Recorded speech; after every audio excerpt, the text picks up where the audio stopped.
Егер сіздің балаңыз өте аз ұйықтаса, өте мазасыз ұйықтаса, онда осы видеоны соңына дейін қарап шығыңыз. Өйткені бұл сабақта мен сізге мазасыз ұйқының 5 басты себебін айтып шығамын. Мазасыз ұйқы деген қандай ұйқы десек, ол егер балаңыз жиі оянатын болса, оны ұйықтату өте қиын болса, әрқашан тек сағаттап тербетіп барып қана ұйықтайтын болса, соның өзінде 10 минут ұйықтап тұрып алатын болса, немесе түнде жиі ояна беретін болса, ұйықтар алдында өте қатты жыласа, осындай проблемалардың барлығы мазасыз ұйқыға жатады және негізінде бұл мәселелердің барлығын да шешуге болады. Бұл бір шыдап жүретін, өзімен өзі уақыт өте келе шешілетін мәселелер емес. Бұл мәселелерді шешуге сізге көмектесетін бір құрал бар, және ол ана болу формуласы. Ана болу формуласы деп мен саналы, дұрыс бала күтімін айтамын. Менің есімім Анелия Тынысбек. Мен 0-ден 3 жасқа дейінгі балалардың күтімі бойынша маманмын, және де 2 баланың анасымын. Өзімнің 3 жылдық маман ретіндегі тәжірибемді және 2 баланың анасы ретіндегі білімім мен тәжірибемді жинап, ана болу формуласы түрінде сіздерге таныстырғым келіп отыр. Ол баланың физиологиясын, психологиясын ескеретін, баланың дені сау болып, уақытлы дамуы дұрыс жүретіндей соған арналған күтім. Және ондай күтім сізден көп күш қажет етпейді. Яғни сіз өз өміріңізді өмір сүресіз, баламен бірге гармонияда өмір сүресіз. Сондықтан ол балаға да жақсы, анаға да жақсы болатын ана болу формуласы деп атадым.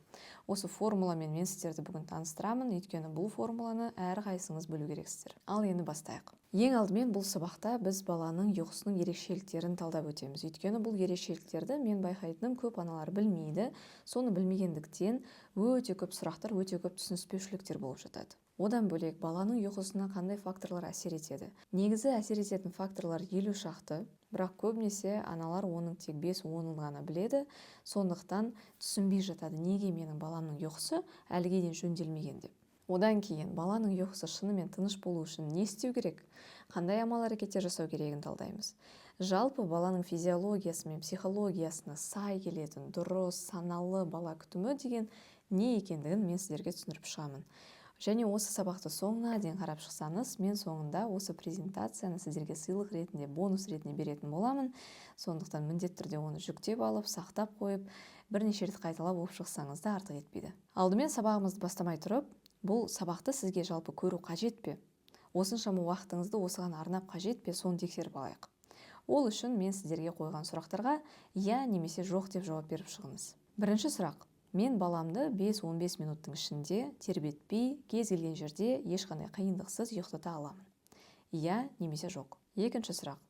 Менің балам түнде 3-4 рет оянады, одан кейін ары қарай тыныш қана ұйықтап кетеді. Иә немесе жоқ. Үшінші сұрақ. Менің балам ұйықтар алдында жыламайды, өте тыныш, тез ғана ұйықтап кетеді. Иә немесе жоқ. Төртінші сұрақ. Менің балам тербетусіз, бесіксіз, фитболсыз, ешқандай қосымша құралсыз ұйықтайды. Иә немесе жоқ. Келесі сұрақ.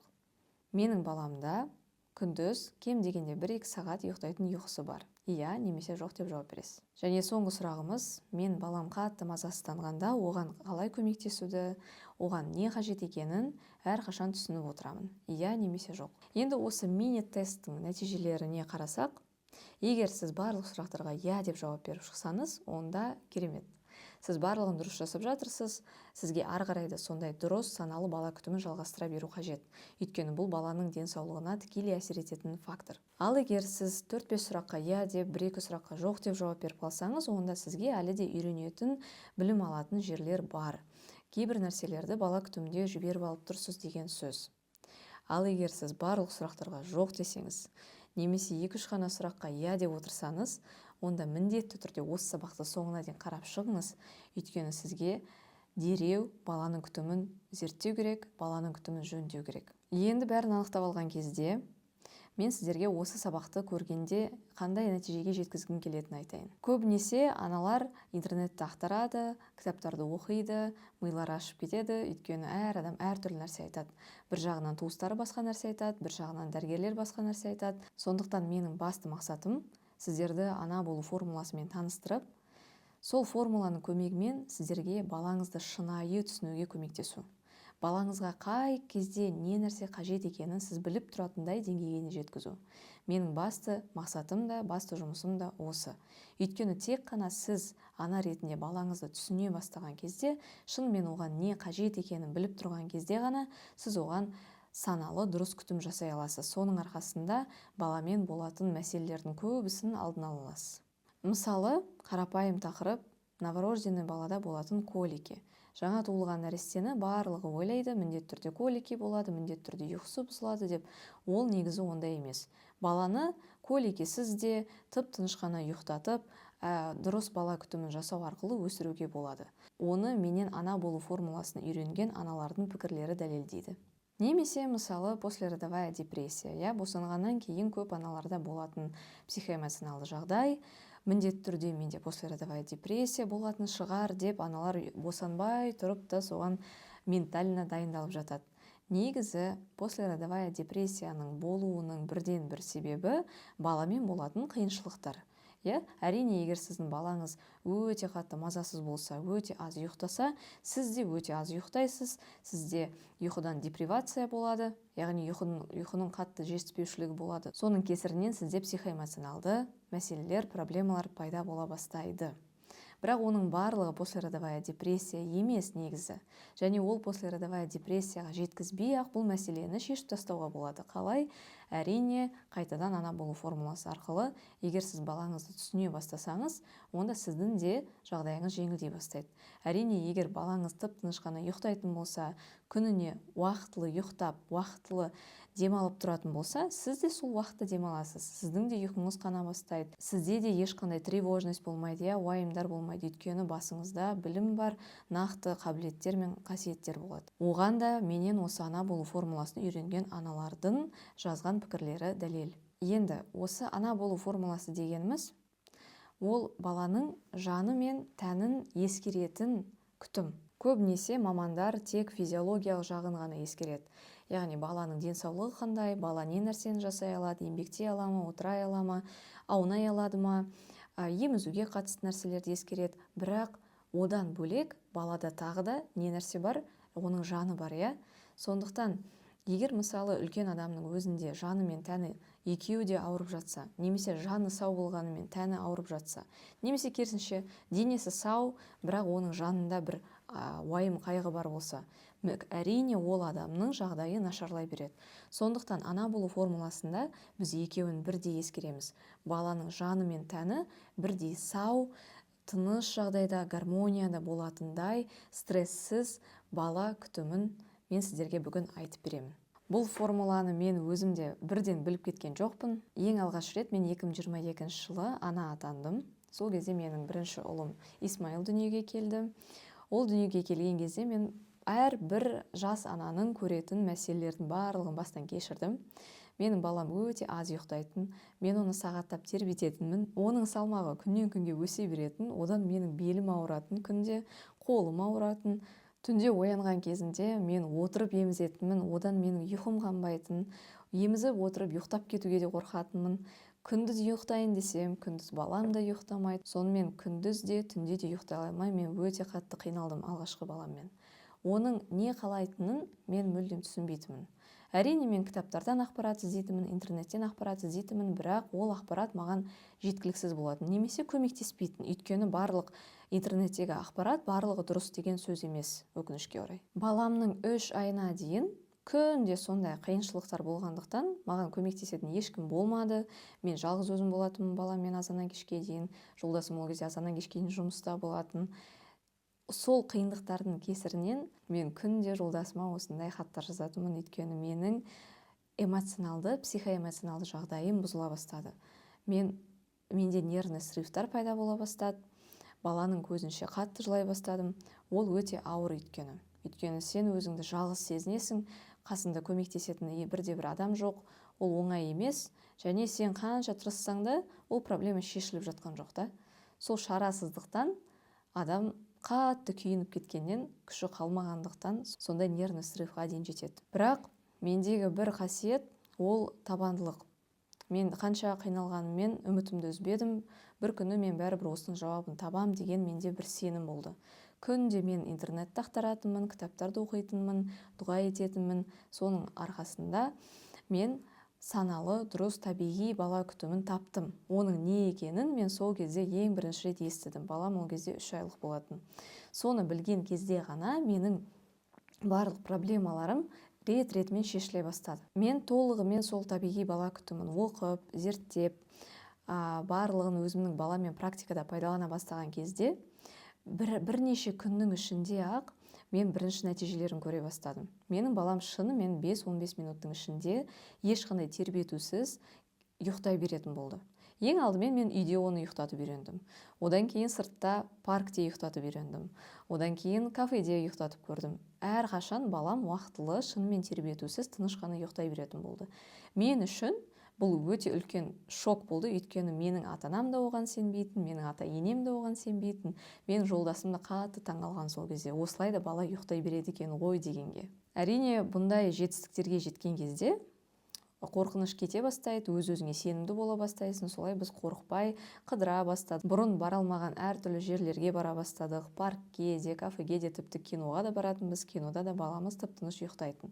Соған барлық адамдар таңғалатын, қалай сенің балаң тіпті кинода ұйықтап жатады, а менің балам тыныш қана тұрған бөлмеде ұйықтамайды деп. Ең күшті жері сол табиғи бала күтімін мен баламмен практикада қолдана бастаған кезде бір жағынан мен баламның ұйқысы қанық екенін білетінмін. Емізудің барлығы дұрыс жүріп жатқанын мен білетінмін. Яғни балаға қатысты нәрсенің барлығы дұрыс екеніне мен сенімді болдым. Сондықтан іштей менде тыныштық болды. Бірақ одан бөлек менің қатты қуанатыным, мен сол кезде өзіме де уақыт таба алдым. Өйткені мен баламмен бірге тек қана баламен күні бойы айналысып жүрген жоқпын. Менің өзіме де уақыт бөлуге уақытым болды.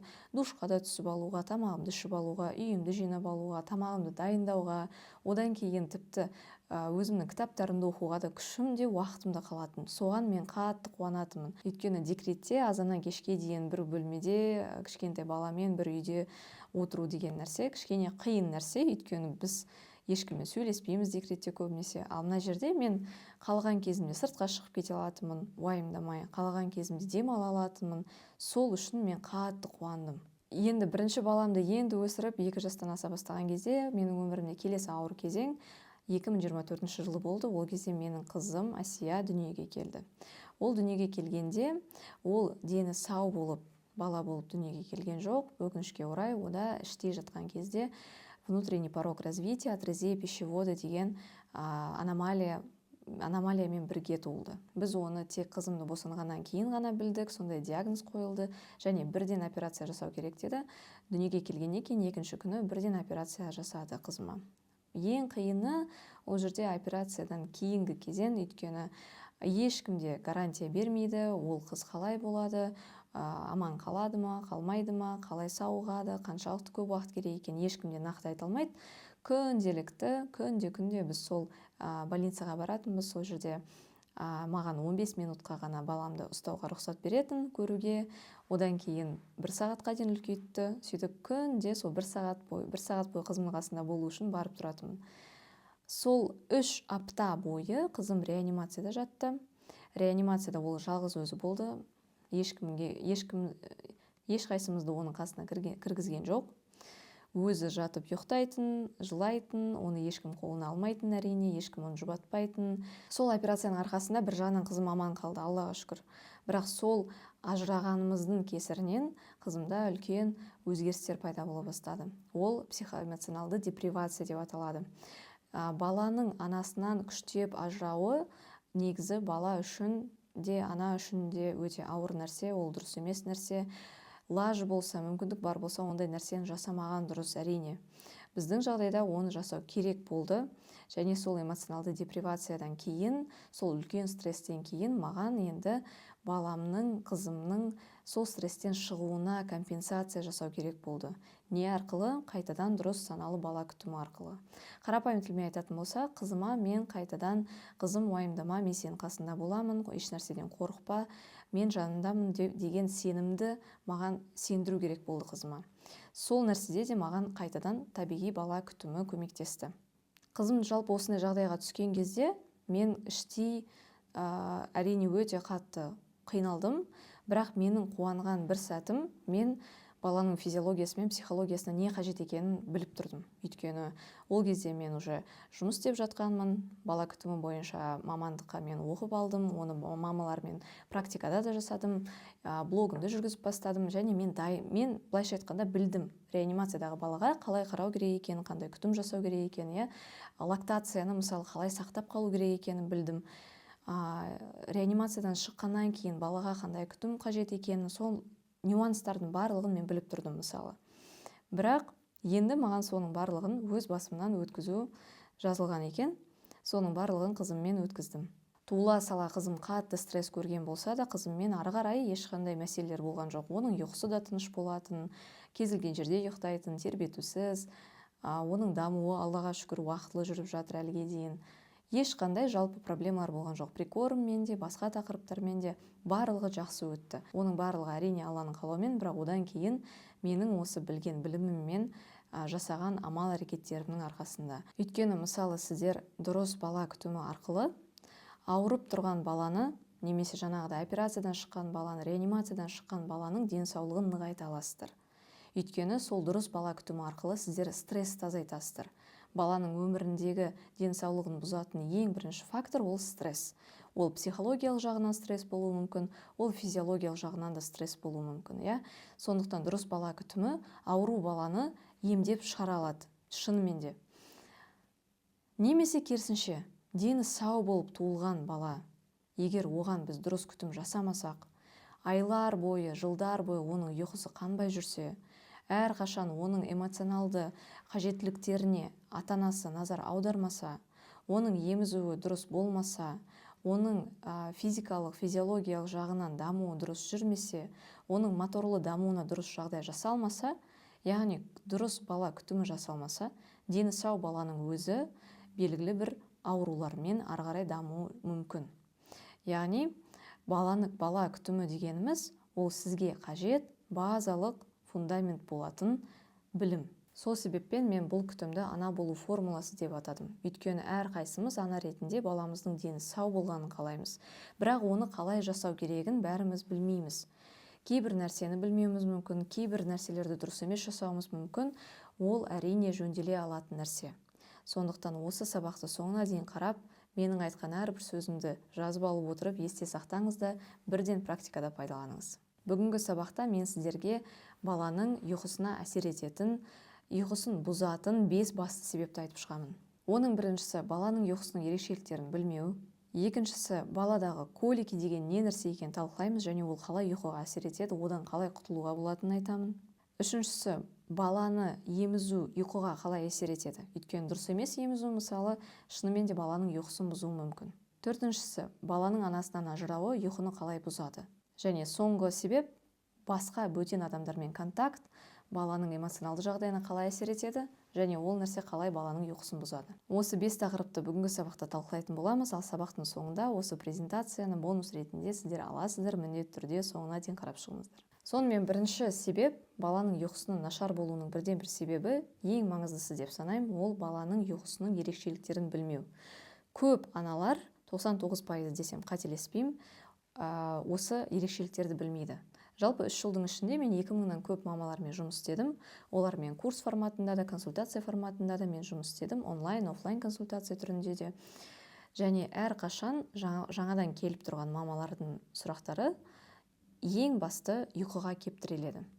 Баланың ұйықтауының қандай нормасы бар, қашан ол оянуы керек, ұйқысының қандай ерекшеліктері бар, неге балам тез оянып кетеді, неге түнде бала оянады, неге бала өте қатты жылайды ұйықтар алдында. Осындай ерекшеліктердің барлығы баланың организмінің ең басты жүйесі жүйке жүйесімен байланысты. Жалпы баланың жүйке жүйесі дүниеге келген кезде мүлдем дамымаған. Және ол алғашқы 1 жылында 0-ден 1 жылға дейін ең қатты, ең тез дамитын кезеңі. Жалпы мидың жүйке жүйесіне ми мен жүйке жасушалары жатады. Сол ми мысалы баланың туылғанынан бастап 1 жасына дейін 80%-ға дейін өседі. Мысалы менің мына миымның 80%, көлемінің 80%, менің 1 жасымда қалыптасқан. Яғни өте қарқынды өсетін орган алғашқы 1 жылында. Сондықтан 1 жылында баланың әртүрлі қабілеттері мен қасиеттері өте тез дамып өзгеріп отырады. Бірақ оған дейін ол дамып үлгерем дегенше оның жүйке жүйесі мүлдем дамымаған. Яғни ол дегеніміз сол жүйке жүйесі дамымағандықтан балада ерекшеліктер болады. Ол қандай ерекшеліктер? Біріншіден, бала өте тез шаршап қалады. Ол тез ұйықтағысы келеді. Біз мысалы 16-18 сағат ояу жүре алатын болсақ, бала әрине бізге қарағанда қайда тез шаршап ұйықтағысы келеді. Және баланың әр жасында өзінің шаршайтын уақыты болады, яғни өзінің шыдай алатын ояу жүру уақыты болады. Ол да әртүрлі. Біз үшін мысалы ол 16-18 сағат болса, кішкентай бала үшін ол небәрі 10-15 минут қана. 0-ден 3 айға дейін ол 1, 3-тен 6 айға дейін ол уақыт басқаша, 6 айдан 9 айға дейін басқаша, 9 айдан 12 айға дейін ол тағы да басқаша. Яғни баланың жүйке жүйесі дами берген сайын, 1 жасқа жақындай берген сайын және ары қарай да өсе берген сайын, оның ояу жүре алатын қабілеті арта береді. Өйткені оның жүйке жүйесі дами береді. Бірақ ол жүйке жүйесі дамып жатқан процесте оның осы әр жаста өзінің шыдай алатын нормасы болады. Егер ол нормадан бала көп уақыт ояу жүріп қойса, ол өте қатты мазасызданады, өте қатты шаршап кетеді. Мысалы, біздің норма шамамен 16-18 сағат. Егер біз бір күні 16 сағаттың орнына 20 сағат ояу жүріп қойсақ, онда біз әрине өте қатты шаршаймыз, бірақ біз барып өзіміз қой мен шаршадым, жатып алайын деп жатып демала аламыз, Ал кішкентай бала олай жасай алмайды. Егер ол өзінің ояу жүретін нормасы, мысалы 15 минут па, новорожденный балада ол 15-20 минут. Сол нормадан бала көп ояу жүріп қойса, 40 минут, 60 минут, 1,5 сағат, 2 сағат, кейде естіп жатам балалар 4 сағатта ояу жүреді дейді. Яғни өзінің 20 минут нормасынан 2 есе, 3 есе, 10 есе көп жүріп қойса бала, міндетті түрде ол тек жылап, мазасызданып, өте қатты күшеніп, қиналып барып қана ұйықтай алады. Ол біз сияқты өз-өзін тынышталдыра алмайды. Неге? Өйткені оның жүйке жүйесі әлі қалыптаспаған, мүлдем дамымаған. Одан бөлек балалар өте тез ашуланып кетеді, тез мазасызданып кетеді және өте қиын тынышталады. Ол да жүйке жүйесінің дамымағандығымен байланысты. Мысалы, егер бала сізден бір нәрсені сұрап, қажет етіп жатса, сіз оны егер түсіне алмайсыз, оған оны бере алмай жатсаңыз, новорожденный бала мысалы 8 ғана секунд қана шыдай алады. Ары кетсе 10 секунд. Әрине, 3 айлық бала одан ұзағырақ уақыт шыдай алады, бірақ ол да 1 сағат шыдай алмайды. Ары кетсе 1-2 минут қана шыдайды, одан кейін қайттан өте қатты мазасызданады. Яғни кішкентай баланың ашуына тию оңай, оның мазасын қашырту оңай, сондықтан бізге ана ретінде баламызға не қажет екенін түсініп отыру өте маңызды. Келесі тағы бір ерекшелігі, балалардың ұйқысының 80% терең емес фазадағы ұйқы. Жалпы ұйқының 2 фазасы болады. Біреуі терең ұйқы, біреуі терең емес ұйқы. Бізде үлкендерде де ол бар, кішкентай балаларда да ол бар. Бірақ біздің жүйке жүйеміз дамығандықтан біз сол 2 фазаның арасын бір-бірімен қосып отыра аламыз. Мысалы, бізде алдымен терең емес ұйқы фазасы басталады, ол былай аяқталып жатқан кезде терең ұйқының фазасы басталады. Осы терең емес ұйқы мен терең ұйқы фазасының екеуінің қосылатын жерінде біз оянып кетпейміз, Біз ары қарай ұйықтап ұйқымызды жалғастырып кете аламыз. Ал кішкентай балалар 2 жасқа дейін олар осы фазаларды бір-бірімен қоса алмайды. Сондықтан олар міндетті түрде оянып кетіп, қайттан мамасын іздейді, мамасынан көмек күтеді, содан кейін барып қана ары қарай ұйықтап кете алады. Осындай фазалардың 80% кішкентай новорожденный балада мысалы 80%-ын құрайды. 1 жасқа жақындаған сайын терең ұйқының проценті жоғарылай береді, шамамен 1 жасында 50-50 болады. Яғни 50% терең емес ұйқы, 50% терең ұйқыға ауысады. Бірақ новорожденный балада 80% терең емес ұйқы. Ол терең емес ұйқы фазасы болғандықтан бала ұйқыдан оңай оянып кете алады, тез ұйқысы ашық болуы мүмкін. Сондықтан аналар көбінесе таңғалып жатады, қалай менің балам 10-15 қана минут ұйықтап, неге ол қайттан тұрып алды? Осы ерекшелігі баланың физиологиясымен байланысты. Яғни нерв жүйесінің дамымағандығынан бала осылай қысқа терең емес ұйқыларды күніне бірнеше реттен ұйықтауы мүмкін. Және соңғы ерекшелік, ол өте маңызды, сіздерге ана ретінде түсінуге өте маңызды тақырып. Егер баланың ұйқысы қанбаса, оның бойында кортизол гормоны арта береді. Кортизол гормоны ол стресс гормоны.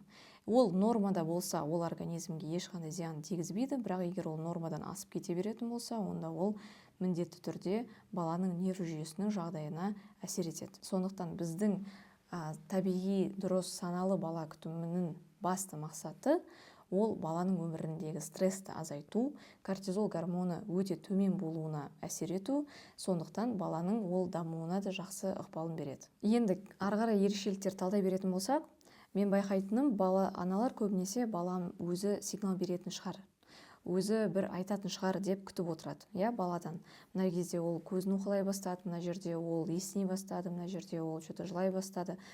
Әрине бала да өзі сізге сигнал беріп, мама мен ұйықтағым келіп жатыр деп айтуға тырысады, бірақ ол 100% әрқашан солай болады деген сөз емес.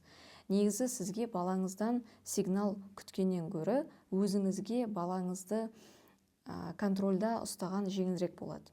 Өйткені балаңыздың мысалы есінеуі ол ұйқымен байланысты болмауы мүмкін.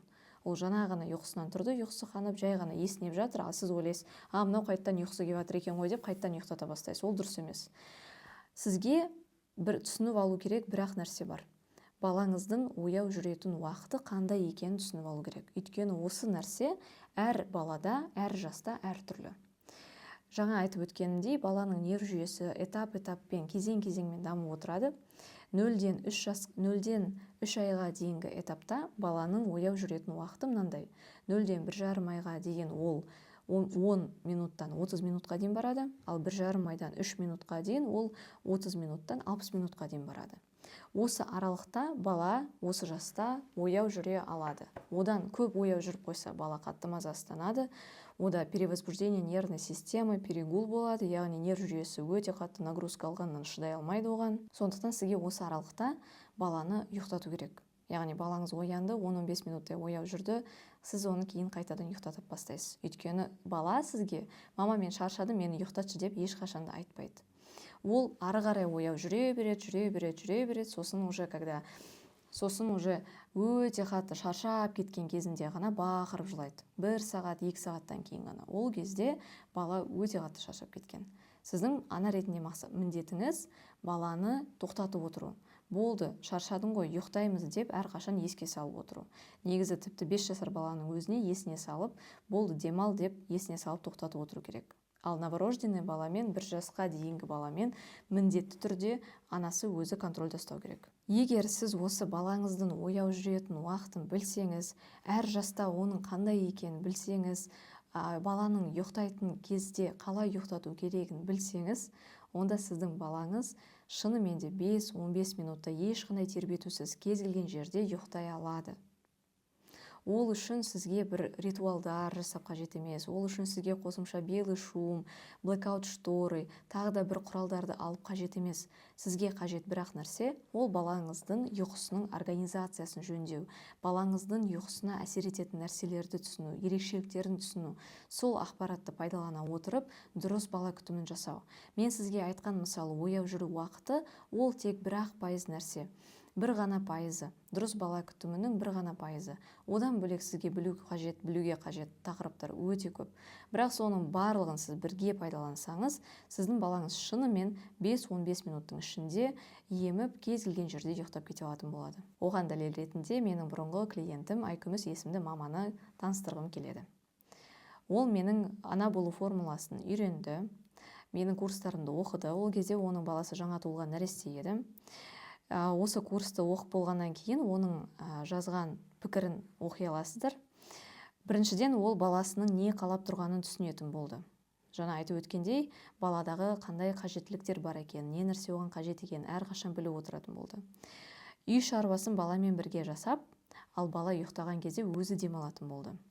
Көп мамалар сияқты баланы ұйықтатып қойып тамақ пісірудің орнына, ол керісінше баламен бірге үйдің жұмысын қатар алып жүруді үйренді.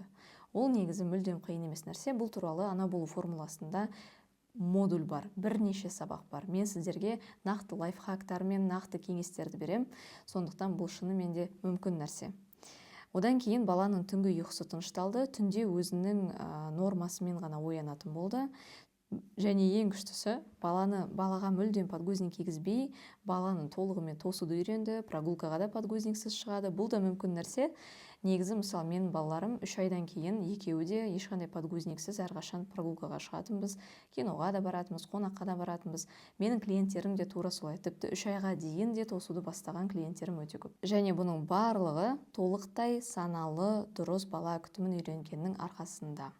Бұған сіз де жете аласыз, ол үшін сізге тек ана болу формуласын үйрену керек. Енді баланың мазасыз ұйқысының екінші үлкен себебі ол колики. Коликиді көбісі баланың іші ауырғаннан, вот іші ауырып жатыр, давайте ішіне бір дәрі берейік деп солай шешіп жатады. Әрине мен сіздерді түсінемін, өйткені сізге дәрігерге барсаңыз дәрігер де оны айтады, массажға барсаңыз массажист та соны айтады. Бірақ негізі колики деген міндетті түрде іші ауырғаннан емес. Ол негізі бірден бір себебі ғана. Одан бөлек себептер де өте көп. Колики деген негізі баланың әр түрлі қажеттіліктері жабылмағандықтан баланың сондай мазасыздануы.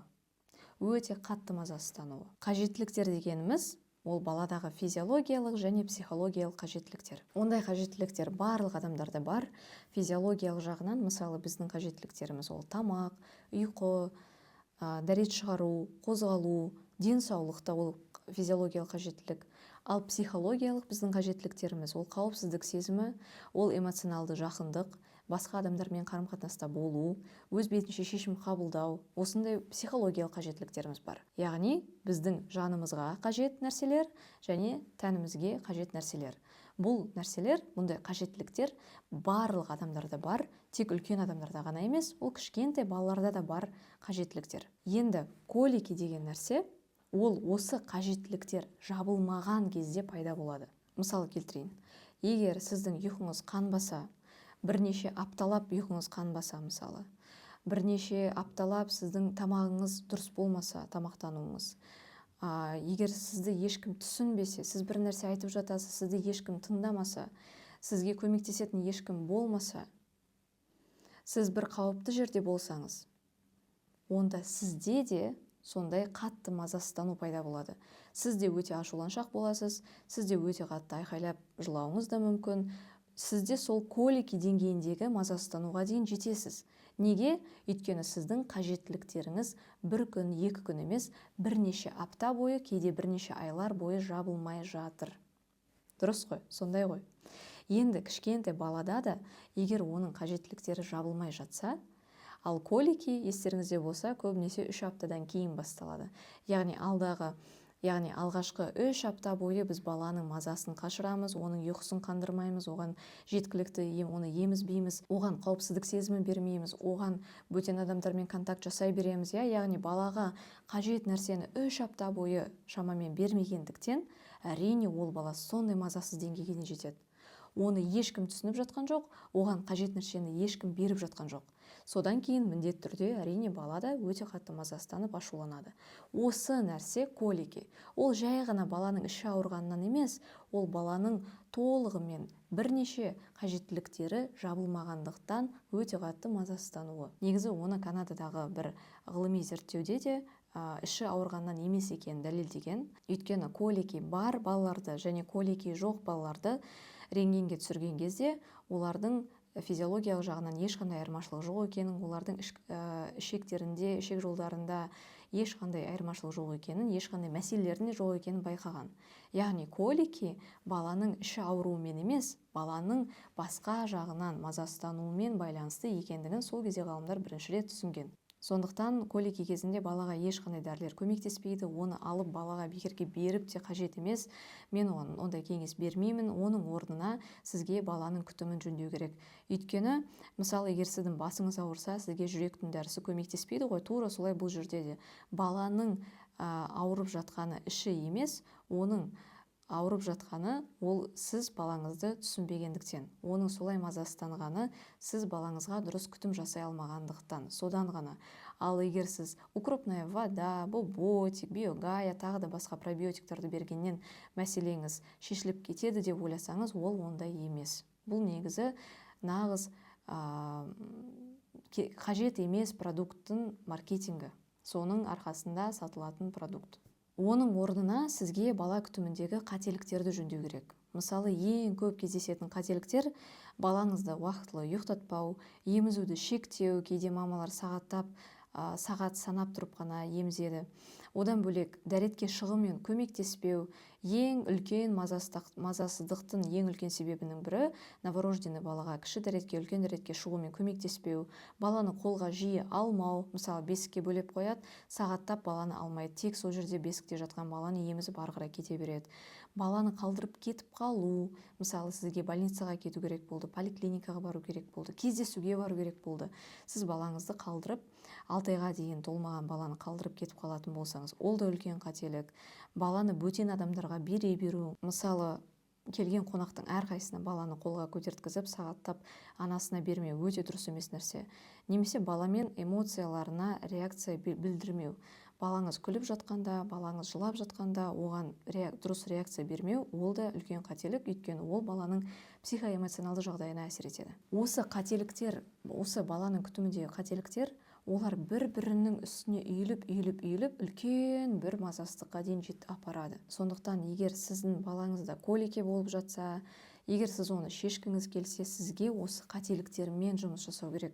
Осы қателіктерді жөндеу керек. Бала күтіміндегі баланың мазасын қаштыртып жатқан дүниелерді жөндеу керек. Әрине, ол үшін де сізге ана болу формуласы ауадай қажет, өйткені сол жерде сіз балаңызға шынымен не қажет екенін түсініп, соны қалай беруді үйренесіз.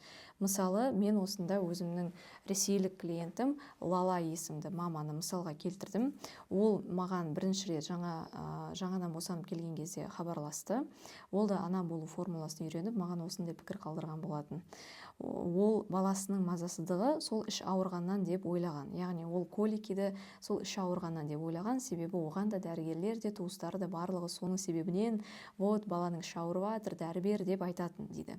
Бірақ осы курсты оқып, шынымен де балаға не нәрсе қажет екенін түсінгенде, ол колики одан емес екенін түсініп, тынышталды, яғни ода іштей бір сенімділік пайда болады. Ол өзінің уайымдарынан құтылды, тревожность азайды, баланың ұйқысы реттелді, мазасыздығы кетті. Ең бастысы, ана өз-өзіне сенімді бола бастады. Өйткені жаңадан босанып келген кезде, жаңадан ана атанып отырған кезде, әрине біз өз-өзімізге сенімсіз боламыз, көбінесе сенбейміз, жалтақтап қараймыз, кім маған не айтады екен, кім маған көмектеседі екен деген бір сондай бір жағдайда жүреміз.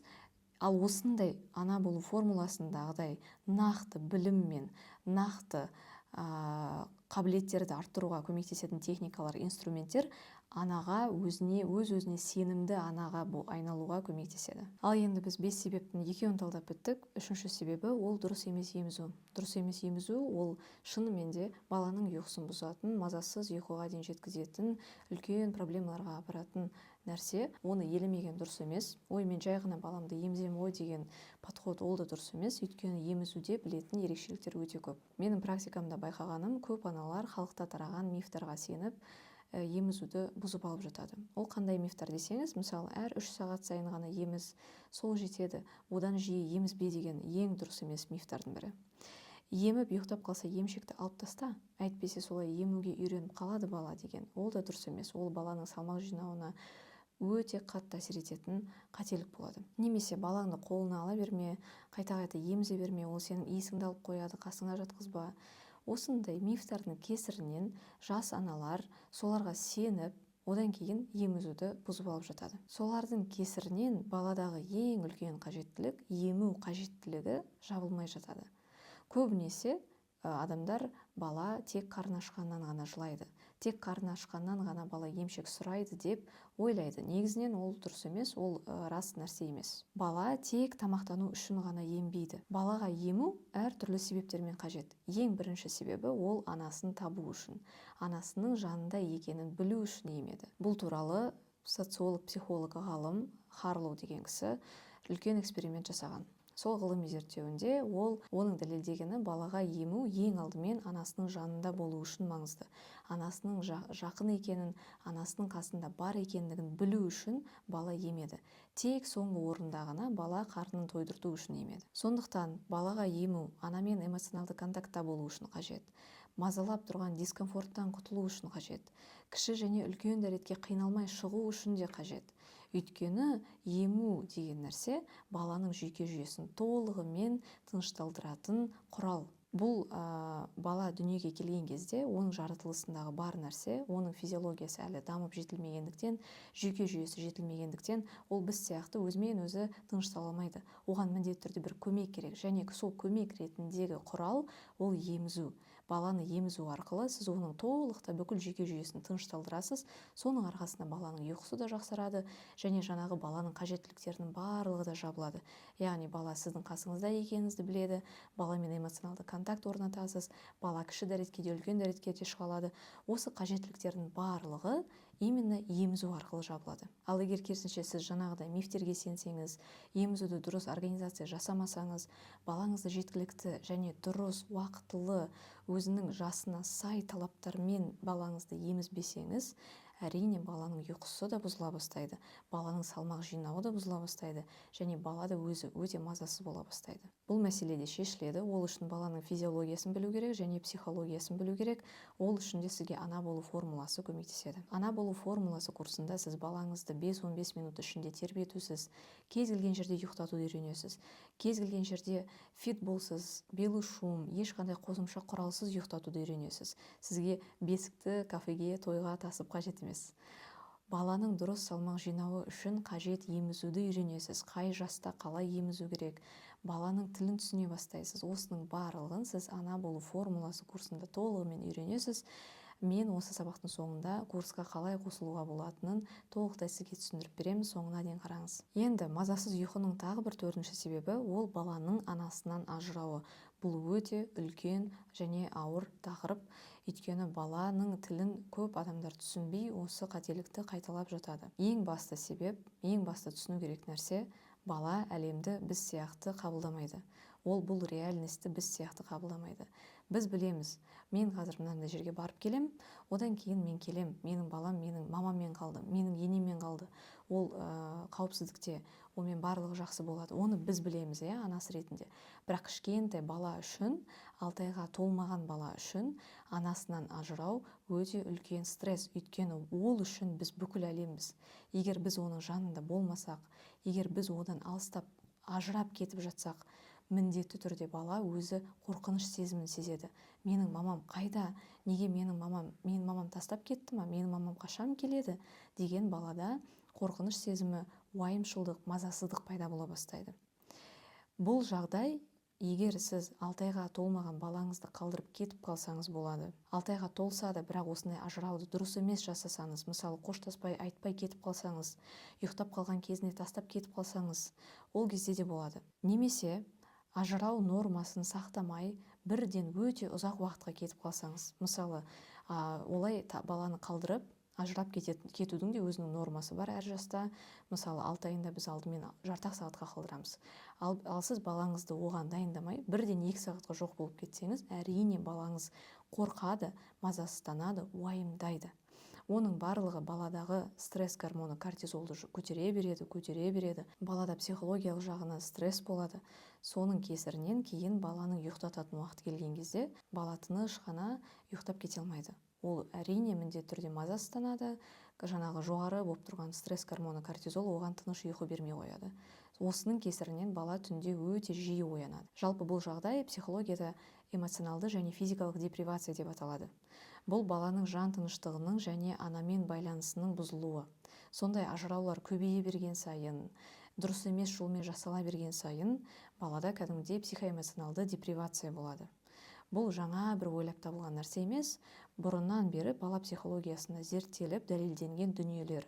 Сондықтан балаңызды 6 айға дейін қалдырмау керек, әрқашан қасыңызда алып жүру керек. Бұл баланың психологиялық қажеттілігі. Бұны тереңірек шынымен толықтай түсіну үшін сізге қарапайым мысал келтірейін. Егер сіздің жолдасыңыз мысалы сізге айтпай, ескертпей, бір аптаға бір жаққа жоқ болып кетеді. Мен жұмысқа кеттім деп бір жаққа жоқ болып кетеді. Хабарласпай, телефон алмайды, ешқандай сообщениеге жауап бермейді, ешкім оның қайда екенін білмейді, сіз де білмейсіз. Бір апта бойы сіз әрине ұйқыңыз қанбайды, ұйықтай алмайсыз, тамақ та іше алмайсыз, уайымдайсыз, сізде іштей мазасыздық болады, уайым болады. Осы эмоциялардың барлығын біз баламызды ескертпей, дұрыс емес жолмен, дұрыс емес организациямен баламызды қалдырып кеткен кезде тура осы сезімдерді ол сезінеді. Дәл солай бала сізді жоғалтып алуға қорқады. Соның кесірінен түнде жиі ояна береді де, мамам қасымдасың ба, мен ұйықтай берейін ба, сен ешқайда кетіп қалған жоқсың ба деп тексеріп тұрады. Өйткені бала ақымақ емес, ол анасынан ажырағысы келмейді, ол оған әлі дайын емес. Сондықтан баланы 6 айға дейін қасыңыздан қалдырмай, әрқашан өзіңіздің жаныңызда алып жүру керек. Енді бұны мен айтып жатқан кезде сіздің басыңызда келетін ой, мен сонда баламнан ешқашан ажырамаймын ба, әрқашан өзіммен бірге алып жүру керекпін ба деген сұрақ туындайды. Қараңыздар, әр нәрсе өз уақытымен, өз ретімен болу керек. Бала физиологиялық жағынан да, психологиялық жағынан да 6 айға дейін анасынан ажырауға дайын емес. Мүлдем дайын емес. Егер сіз сол дайын емес балаңызды қойшып не қылады деп бәрібір қалдырып кете беретін болсаңыз, міндетті түрде сізде проблемалар болады. Ұйқымен де проблемалар, мазасызданумен де проблемалар, баламен байланыста да проблемалар, бірінен кейін бірі бітпейтін проблемалар бір-біріне үлесіп кете береді. Ал егер сіз жоқ, мен ондай проблемаларды қаламаймын, мен шынымен балама қажет нәрсені бергім келеді, мен баламның стресске салынғанын қаламаймын десеңіз, онда осы 6 айға дейін алдымен сіз баланы дұрыс күтімін үйренесіз, одан кейін балаңызды әрқашан қасыңызда алып жүресіз. Содан кейін 6 айға толған кезде ары қарай қалай мен ажырауларды да жасаймын, қалай мен баламды қалдырып кете аламын деген тақырыпты зерттейсіз. Сонда ғана сіз шынымен еш нәрсені уайымдамай, балаңыздың стрессте болмайтыны сенімді болып, балаңызды қалдырып өз жұмыстарыңызбен кетіп қалатын боласыз. Ол туралы да мен ана болу формуласы курсында үйретемін, қалай курсқа қосылу керек екенін сабақтың соңында толықтай түсіндіріп беремін. Мен өзім 2 баламмен де осылай жасадым. 2 баламмен де 6 айға дейін ешқашан қасымнан ажыратпай, әрқашан қасымда алып жүріп жұмысымды да істедім, қыдырдық та, киноға бардық та, ешқандай шектеусіз өмір сүрдім, әлі де өмір сүріп келе жатырмын. Тек соның арқасында ғана балаларым 6 айдан кейін мені ешқандай истерикасыз, жылаусыз, мама кетпеші деп аяғыма жармаспай, тыныш қана мама пока кете бер деп мені жібереді. Әліге дейін осы күтімді сақтағаның арқасында, әліге дейін менің балаларым мені солай жібере алады. Неге? Өйткені олар маған толықтай сенеді. Менің мамам алдап кетпейді, менің мамам келеді деген сенім қалыптасады. Сол сенімді сіздер де дәл солай дұрыс бала күтімі арқылы қалыптастыра аласыздар. Енді мазасыз ұйқының соңғы себебі ол бөтен адамдармен контакт.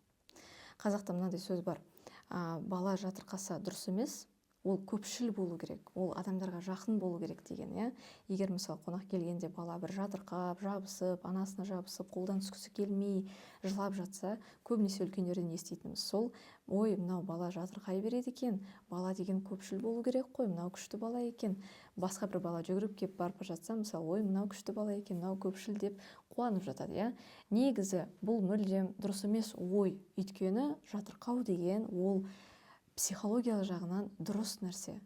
Бөтен адамнан қорқу, бөтен адамды жатсыну, бөтен адамға бармау, ол дені дұрыс, психологиясы дұрыс, психикасы дұрыс дамып жатқан адамның реакциясы. Бала кішкентай болса да ол ақымақ емес, ол кімнің бөтен адам екенін, кімнің қауіпсіз адам екенін, мынау менің атам, мынау мен танымайтын ата деп мысалы ол іштей өзі бөліп отырады. Сол нәрсенің арқасында баланың психикасы дұрыс дамып жетіледі. Ал егер біз баланың осындай психологиялық ерекшеліктерін білмейтін болсақ, және бөтен адамға баланы бере беретін болсақ, әрине бөтен адам баланы қолға алғаннан, онымен бірге көп уақыт өткізгеннен, егер ана бала жылап мамасына барам деп жатса, жоқ, керек емес, сен тамағыңды дайындай бер, сен ананы істей бер деп баланы сізге бермей жатса, осындай жағдайлар қайталана беретін болса, әрине ана балада қорқыныш сезімі пайда болады.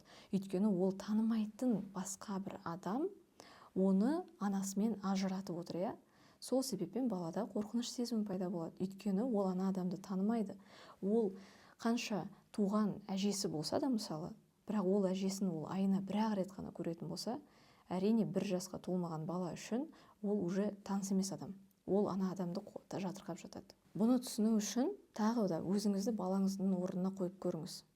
Егер мысалы бөтен адам сізге келіп құшақтаса, бетіңізден сүйсе, тіпті мысалы массаж жасаса, көбінесе біз мысалы танымайтын бөтен адамдарды шақыртып массаж жасатамыз. Өйткені біздің ойымызша ол дұрыс. Әрине массаждың пайдасы өте көп. Бұл туралы бөлек видео түсірем.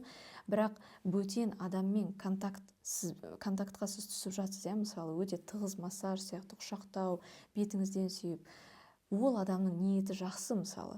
Бірақ сіз ана адамды танып тұрған жоқсыз. Сіз оны қорқып тұрсыз. Сіз үшін ол бөтен адам болып тұр. Сіз қандай жағдайда боласыз? Әрине сіз қорқасыз одан. Әрине сіз жақтырмай тұрасыз ана адамды, мынау маған тиіспесе ғой деп қашқыңыз кеп тұрады. Ал енді елестетіңізші, бала да тура солай қашқысы кеп тұрады ана адамнан, бірақ ол қашып құтылып кете алмайды.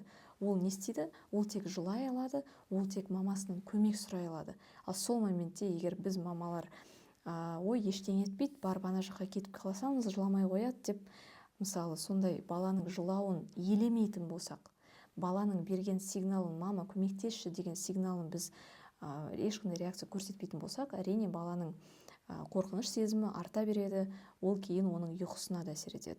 Әрине ол қайтадан жаңағы кортизол гормонын көтереді.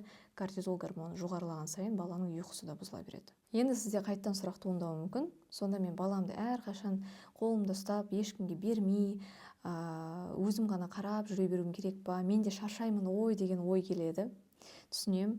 Бірақ бұл жерде де сіз білу керек нәрсе, әр нәрсе өз уақытымен болу керек. Әр уақытта, әр жаста, әр кезеңде бала әртүрлі нәрсеге дайын. Новорожденный бала үшін мысалы тек қана мама бар болды. Тіпті папаның өзі де әлі жоқ бала үшін да. Оған тек мама бар. Сондықтан новорожденный кезеңінде 0-3 айға дейін біз тек қана 100% балаға арнаймыз өзіміздің уақытымызды. Бұл сондай адаптациялық кезең. 3 айдан кейін бала жаймен үйдегі отбасы мүшелерімен таныса бастайды. Ол оның психикалық та дамуымен байланысты, физиологиялық дамуымен де байланысты. Физиологиялық жағынан баланың көзі жақсы көре бастайды 3 айында мысалы, ал психологиялық жағынан баланың миы жетіле бастағандықтан ода есте сақтау арта бастайды. Сондықтан ол уже отбасы мүшелерін күнде көретін адамдарды ұмытпайтын бола бастайды. 3 айдан кейін ол сол адамдарды есте сақтайды.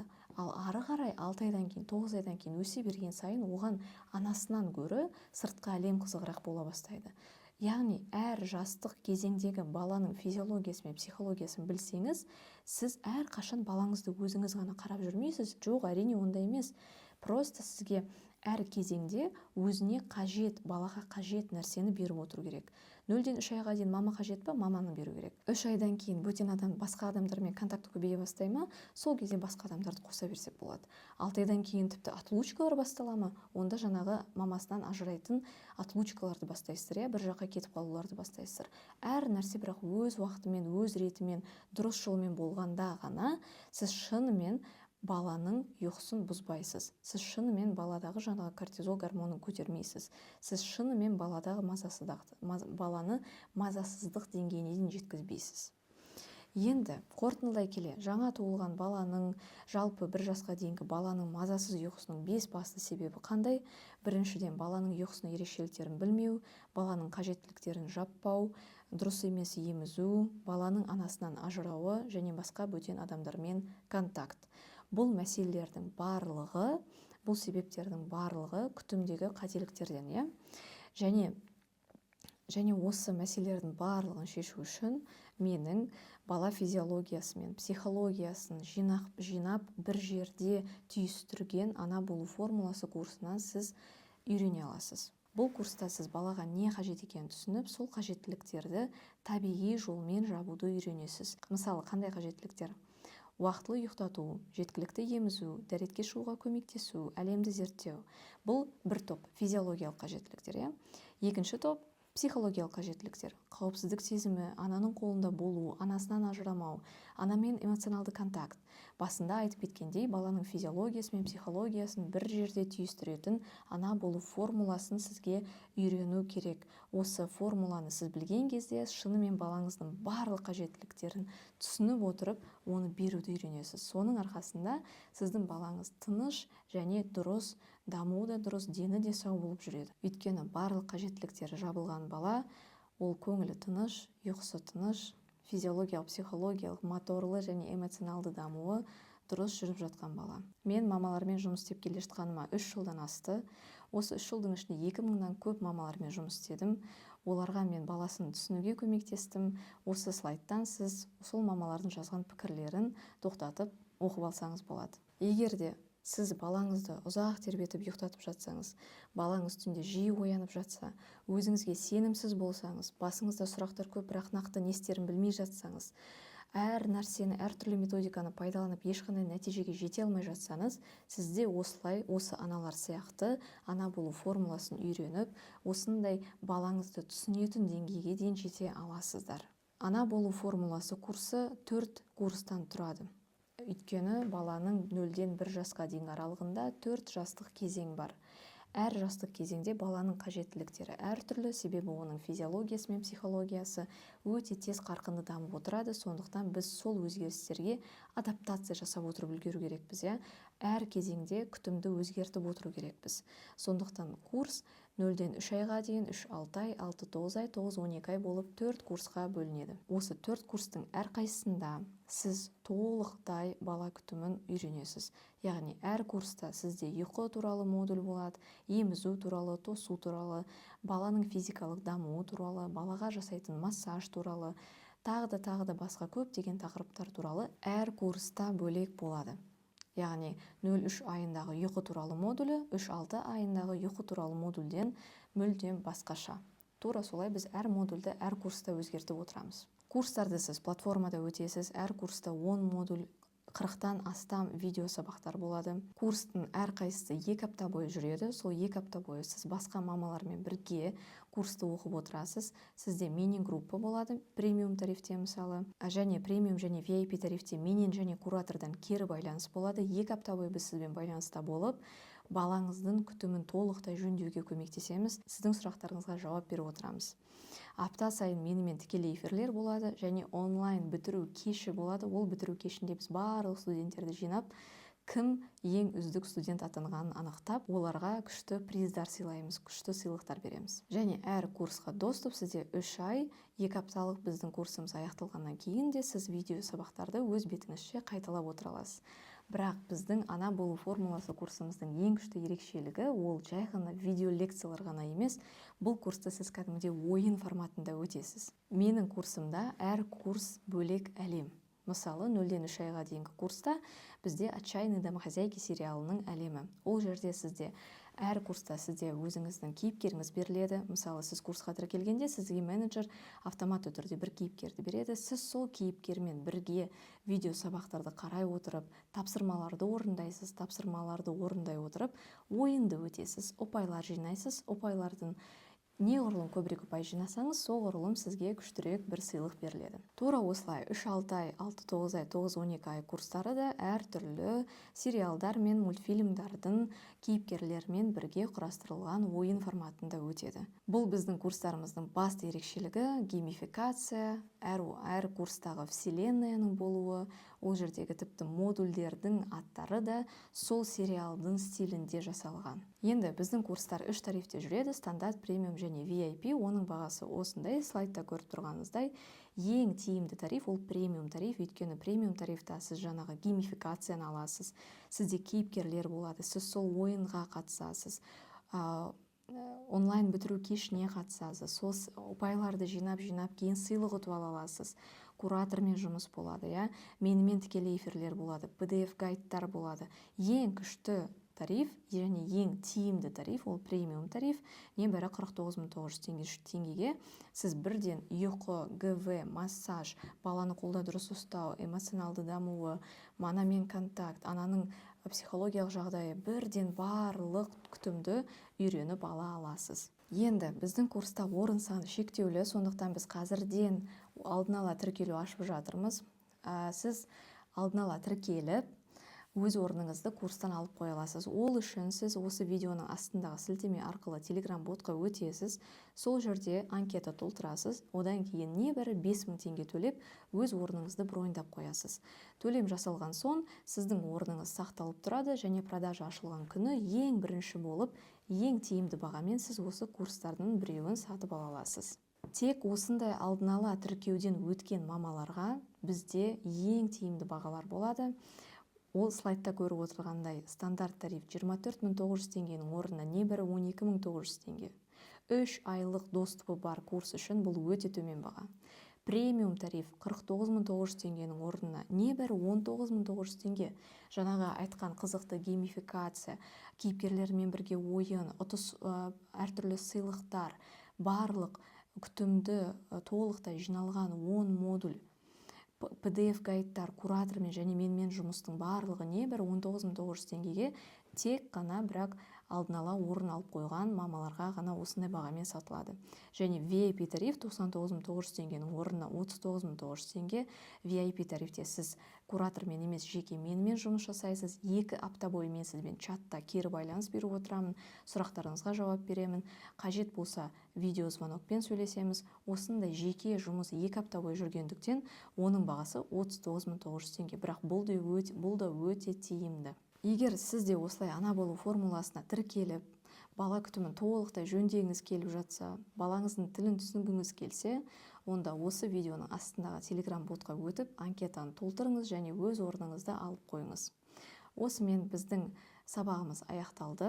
Менің есімім Анели Тынысбек. Мен сіздерге барынша көмектесуге тырыстым. Мазасыз ұйқының 5 басты себебін толықтай түсіндіріп бердім. Ары қарай енді осы сабақты тастамай, видео презентацияны жүктеп алыңыз. Ол үшін описаниядағы төмендегі телеграм-ботқа өтіңіздер. Назарыңызға рахмет, сау болыңыз.